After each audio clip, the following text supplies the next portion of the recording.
Yo quisiera comenzar esta primera exposición hablando de la historia de la vida comunal en Venezuela. Y sobre todo, dejando claro que las vías del socialismo, por lo menos del socialismo bolivariano, son las comunas. Hay, por ejemplo, mucha discusión, la teoría del socialismo, y todo el mundo tiene como referencia el socialismo lo que la gente conoce como el socialismo real, que fue el socialismo de la Unión Soviética o del bloque soviético. Eso fue una experiencia muy particular, porque la manera como se organizó el socialismo, por ejemplo, en la Unión Soviética, es un país enorme, donde para comienzos del siglo XX la sociedad estaba estructurada en tiempos históricos que iban desde los cazadores recolectores paleolíticos, la gente que vivía como hace 50.000 años, hasta las sociedades industrialistas de la región oriental occidental de la Unión Soviética. Entonces, claro, para poder hacer el socialismo en un país tan complicado, tenían que buscar formas muy concretas de acción. Y es que cuando se comenzó a hacer el socialismo en la Unión Soviética, hubo una gran discusión en los años 20 sobre cómo incorporar las comunidades campesinas o agrarias, lo que llamaban el artel, al socialismo. Todo el mundo decía que pero el atraso, que eso no era el socialismo, que el socialismo era la industria, los trabajadores industriales, la producción industrial, que fue lo que terminó imponiéndose en la Unión Soviética. Pero toda la teoría de la construcción del socialismo comenzó a basarse fundamentalmente en las comunidades industrialistas y obreras. Por eso dicen que los obreros son la vanguardia del socialismo. Bueno, del socialismo, de aquel socialismo. Pero como ya lo decía incluso una filósofa marxista, Rosa Luxemburgo, y después lo retomaron diversos pensadores sudamericanos como Mariátegui, entre otros. El problema es que también Sudamérica, y en particular Venezuela, es una mezcla de distintos componentes. Es decir, no solamente hay obreros que son la vanguardia, sino que hay campesinos, hay gente pobre en las ciudades, grupos étnicos, etcétera, que también forman parte de ese proceso de cambio social y de cambio revolucionario. Si nosotros queremos hacer un socialismo bolivariano, tenemos que tomar como punto de partida para las teorizaciones el estudio de nuestra sociedad tal como es históricamente. Cuando estamos hablando de la comuna, de la vida comunal, no estamos incluyendo el agua tibia. Es que la sociedad venezolana era así, solo que los políticos y los historiadores burgueses no le daban beligerancia o pensaban que eran formas atrasadas y formas arcaicas de vida que había que eliminar. Y de eso quiero yo hablarles hoy día, porque yo creo que la vida comunal y las comunas no son un hecho que está en el aire, no son un hecho puramente administrativo, es simplemente es un estilo de vida, es un modo de vida muy antiguo, que el comandante Chávez, como él venía de ese contexto campesino y de vida comunitaria, porque eso persistió y aún persiste, él se dio cuenta de la importancia que tenía para el socialismo venezolano, bolivariano, rescate de la vida comunal.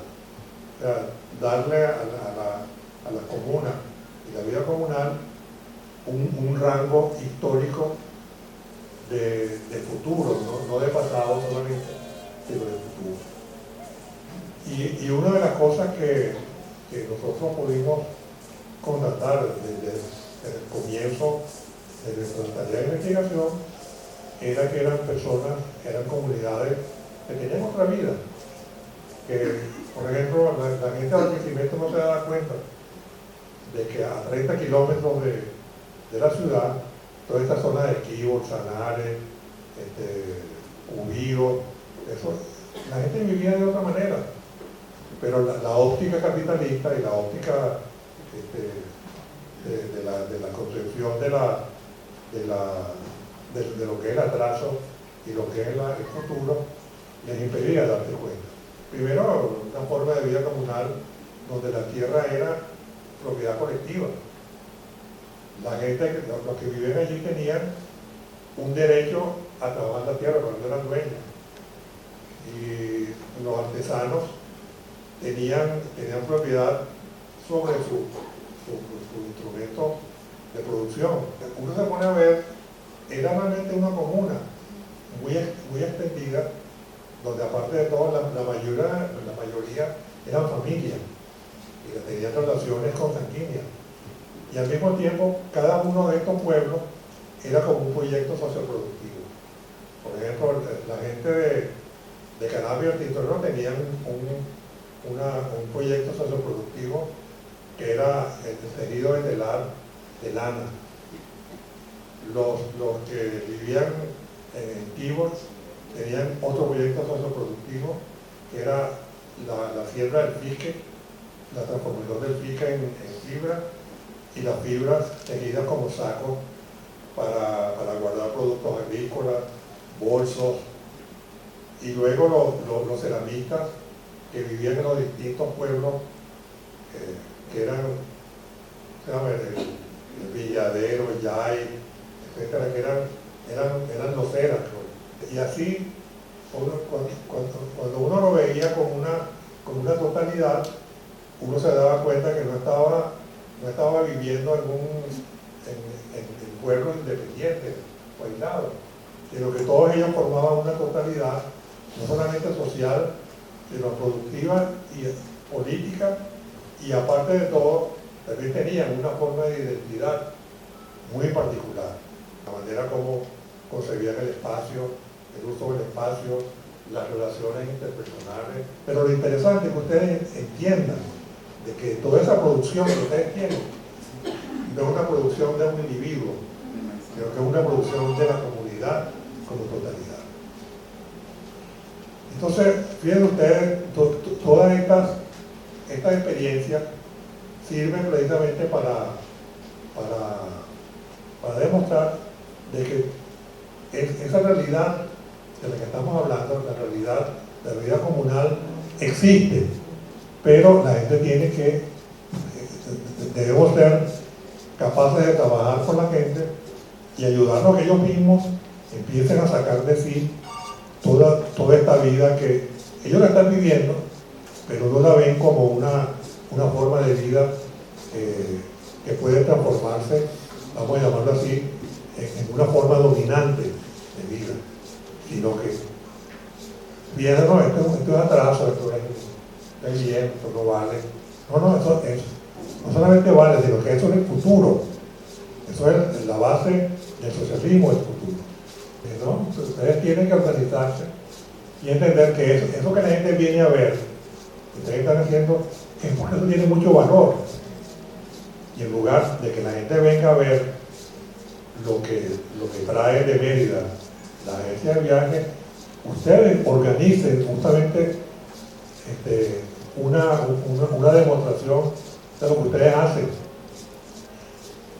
Recuperen todas las formas artesanales que ustedes practican y verán de que sí hay trabajo. Entonces, el camino al socialismo bolivariano está marcado precisamente por la forma de vida comunal, por las comunas.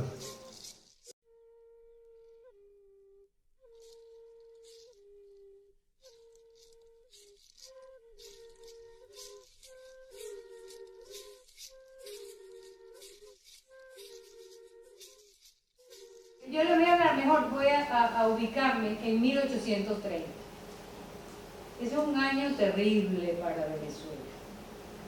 Fíjense, se muere el Libertador. Lo matan prácticamente, bueno, y ustedes saben, es como el comandante Chávez, al final murió luchando. Bueno, Bolívar muere luchando, pero solo. Ajá. Muere Bolívar, destruyen su obra, la Gran Colombia, y toma posesión de esta tierra de gracia la oligarquía del momento. ¿Y qué es lo que se propone la oligarquía del momento? No era la idea de Bolívar, porque Bolívar, cuando libera Venezuela, dice: yo voy a liberar Venezuela para liberar a toda América Meridional, la llamaba él, para que seamos una gran nación formada por distintas repúblicas, ¿verdad? Entonces, esa oligarquía, ¿qué es lo que se propone? Ellos dicen nada, ellos son liberales, no neo, pero son liberales. Ellos dicen: bueno, Bolívar se gastó la vida luchando por la independencia y nos liberó del Imperio Español. Pero no la liberación que logró Bolívar con el ejército patriota, la liberación que logró Bolívar con miles y miles del pueblo venezolano, que era el que conformó el ejército patriota, porque recuerden, es solo cuando el pueblo venezolano se incorpora al ejército patriota cuando el Libertador comienza a triunfar. Mientras él está reunido con los malandrines esos de los mantuanos, la cosa no camina. Bueno, perdió la Primera República, perdió la Segunda República, pero en la Tercera República, como era un genio, nuestro Libertador se dio cuenta: miren, si yo no meto en esta lucha a negros, a indios, a mujeres, a pobres, a desastrados, a los que andaban detrás de Boves, porque Boves no sería un monstruo, pero Boves le dio así en la tecla al pueblo venezolano y lo siguieron. Buscaba la libertad, decía: vamos a matar a todos los blancos. ¿Y quiénes eran los enemigos de los negros y los indios y las mujeres pobres y los blancos? Entonces, bueno, me voy con este. Pero Bolívar les ofreció y les dijo: bueno, a los negros libertad, se acabó la esclavitud. A los indios, tierra. A los campesinos, que eran mestizos, le doy tierra. A todos los que estaban sometidos y dominados les ofreció las reivindicaciones necesarias para que de verdad se liberaran. ¿Y qué es lo primero que hace la oligarquía? Echa para atrás todo aquello. Pero es el pueblo de Venezuela, el pueblo de a pie, el pueblo descalzo, el pueblo el que atraviesa los Andes y llega y se va para el sur y nos libera, junto con el pueblo mestizo descalzo, qué sé yo, de Colombia, junto con el pueblo mestizo y descalzo de Ecuador, junto con el pueblo mestizo y descalzo de Perú, aunque los peruanos digan que no. Y es el pueblo el verdadero sujeto de la liberación. Por lo tanto, la oligarquía en 1830 dice: este pueblo es chimbo, este pueblo no me sirve. ¿Para qué voy a usar yo este pueblo? Y dice, bueno, el primer postulado del liberalismo, que es: tenemos que lograr el progreso. Pero ¿cuál es el concepto de progreso que maneja esa oligarquía? Ese viene de Europa, viene de allá donde surge la doctrina liberal, ¿verdad? La noción de progreso europea decía: todo aquel que tenga propiedades, todo aquel que tenga dinero, conforma una clase que es la que garantiza el progreso. Todo aquel que no tenga ni propiedades, ni estudios, ni prebendas, ni bienes, es una traba. ¿El pueblo venezolano tenía prebenda? No, el Libertador le quitan todo lo que le daba el Libertador, que ni siquiera él había liberado a sus esclavos, pero ya ustedes saben que mucho después, yo estoy hablando del año 30, y fue en los años 60 de ese siglo cuando Monagas libera, dice, porque ya no era rentable tener esclavos, había que darles de comer y ya no producían lo que el esclavista necesitaba. Entonces dice: bueno, ahora sí, vamos a liberarlo. Y a partir de 1830 hasta Chávez, fue un siglo completo, más siglo y medio completo de dictadura. Las dictaduras fueron cambiando un poquito, ¿no? Primero fue Páez, la dictadura de Páez, que fue presidente en 2 periodos. Después Monaga, después Guzmán Blanco, después Gómez, después Pérez Jiménez, después Rómulo Betancourt, y Rómulo Betancourt con su ristra de dictadores, hasta que llega Chávez y finalmente nos saca de esta miseria al pueblo de Venezuela.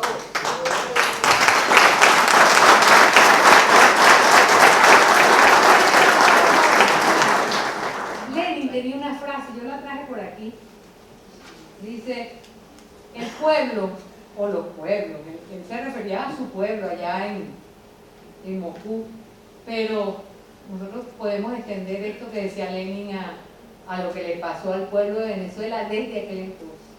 El pueblo, con muy breves excepciones, ha sido siempre en política víctima del engaño de los demás y del engaño propio, y lo seguirá siendo mientras no aprenda a discernir que detrás de todas las frases, declaraciones y promesas morales, religiosas, políticas y sociales, los intereses de la clase burguesa que lo ha oprimido lo sigue oprimiendo. Entonces, Lenin tiene razón. El pueblo es el único que tiene que tomar conciencia de que está oprimido y el único que se puede liberar de la opresión. El pueblo salva al pueblo. Entonces, ¿qué es lo primero que hace la oligarquía? Oprime, y todo aquel que se salga de la norma de trabajar, de producir, de hacer, de qué sé yo, es castigado incluso con la muerte.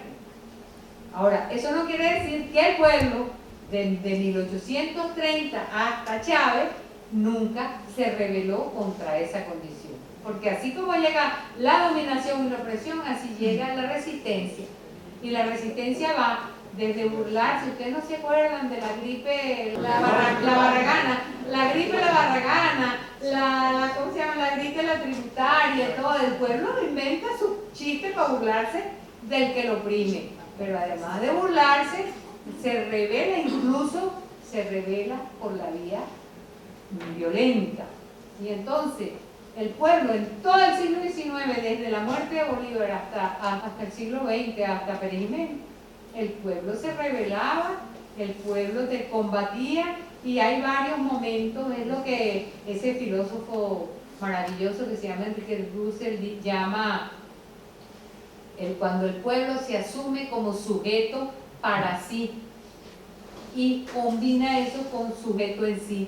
Es decir, que ya no es ¿cómo se llama? Yo depende de lo que me diga el otro, ¿no? Yo me asumo que soy pueblo, yo lucho por mis intereses, y en esos momentos se da una lucha con conciencia, porque el pueblo no siempre tiene conciencia, por lo que dice Lenin, que a veces el pueblo es alienado. A nadie se nos olvida de que toda la ciudad esa, Caribia, votó contra Chávez. Por favor. Okay. Entonces, eso es una muestra de alienación al dominador.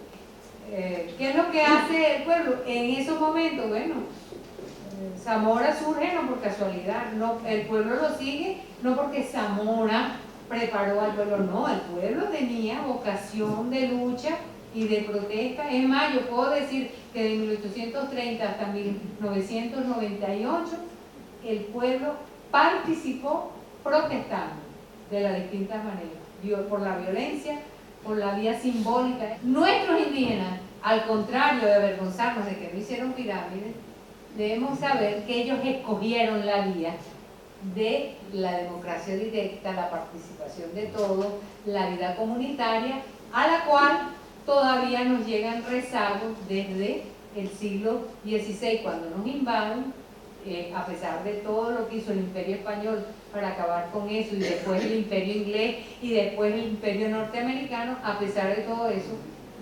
todavía llega a nosotros la maravilla al comandante Chávez. Entonces, nuestros indígenas no tenemos nada de qué avergonzarnos. Y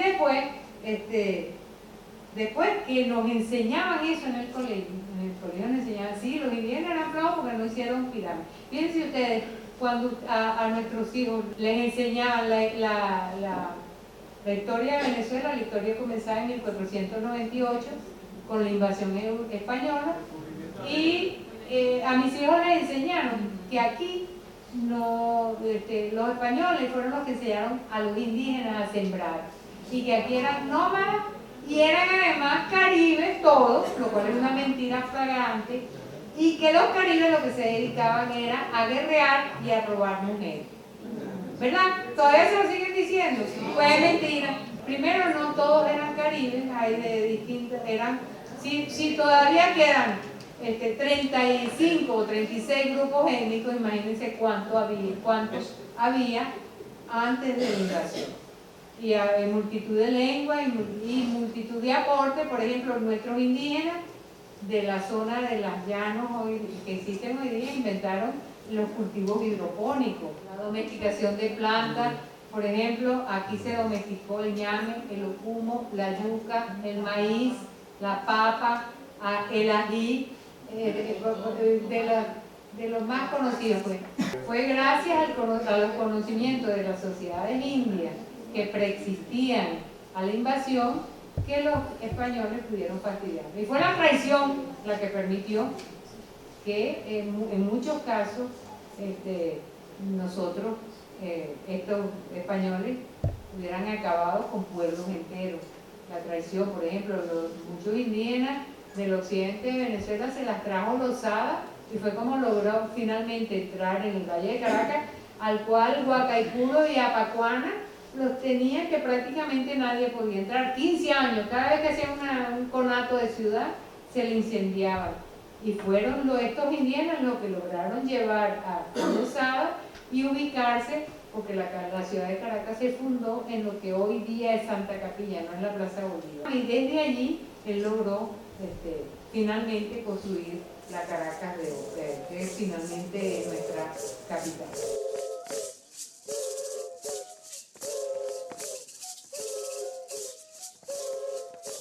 ¿Qué es la cultura? Por eso a mí me enferma cuando hacen a la cultura equivalente a música, baile, nada más. De una parte, la cultura es la capacidad creativa de un pueblo en su relación con otros seres que él reconoce como suyos, como iguales, y un territorio. Eso es la cultura. Entonces eso genera una manera de vivir, y mitos, y religiones, pero al mismo tiempo que tienes eso, tú tienes procesos de identificación. Habrá quien dice, mira, yo me identifico con todo esto, sin pensarlo. Una de las cosas de la cultura es que la identificación se da en el ámbito de la conciencia habitual, la identificación cultural. Tú no reflexionas sobre tu conciencia, pero sobre tu identidad. Solamente lo haces cuando se ve amenazada por un factor cultural externo. Yo, por ejemplo, digo, están fregando la cultura nacional porque el McDonald's no tiene nada que ver con nosotros, y ahí están, que formaron ese escándalo por las papas fritas, que no son, esos son un conglomerado, se los digo a los que se la comen, un conglomerado de leche en polvo, y verdad, con un colorcito y una cosa, eso no tiene nada de papa. Pero bueno, en cualquier caso, formaron ese escándalo porque iban a poner yuca. Dígame eso, yuca. No hay cosa más rica que una yuca frita. Pero bueno, a lo que vamos es lo siguiente. Cuando te ves amenazada tu identidad, tú reflexionas sobre ella. Puedes defender tus elementos culturales, reforzando los elementos de identificación y viendo qué nivel de significación tiene dentro de la comuna los distintos elementos culturales. Si tú en una comuna te encuentras que todo el mundo quiere, ya tú podrías poner un McDonald's, vamos a llamarlo de otra manera, pero yo hago ahí no hay identificación, o la identificación la hay, pero no con el elemento que a ti te parece fundamental. Entonces debemos trabajar eso. ¿Cómo puede ser? Yo a mis nietos ahorita, tenemos algunos viviendo con nosotros, y mis hijos están decidido a que no se identifiquen con los elementos de la cultura occidental. Ah, yo quiero dulcecito, como un pedacito de papelón, un pedacito de queso. Mi papá le llamaba Pedro y San Pablo. Qué rico, vale, comerse tu pedacito de papelón y tu pedacito de queso. Y no entran en la cultura occidental que te dice que tienen que comer azúcar refinada y que te hace todas las marranuncias. La identidad es autogestada, pero también es inducida. Porque si no, no habría tanta gente que piense que lo mejor que existe en el mundo es que haya McDonald's y que las mejores películas son las gringas y que, qué sé yo, cualquier cosa que esté basado en elementos occidentales. Entonces hay que reforzar la identidad cuidando los elementos culturales, porque la identidad se da sobre elementos culturales.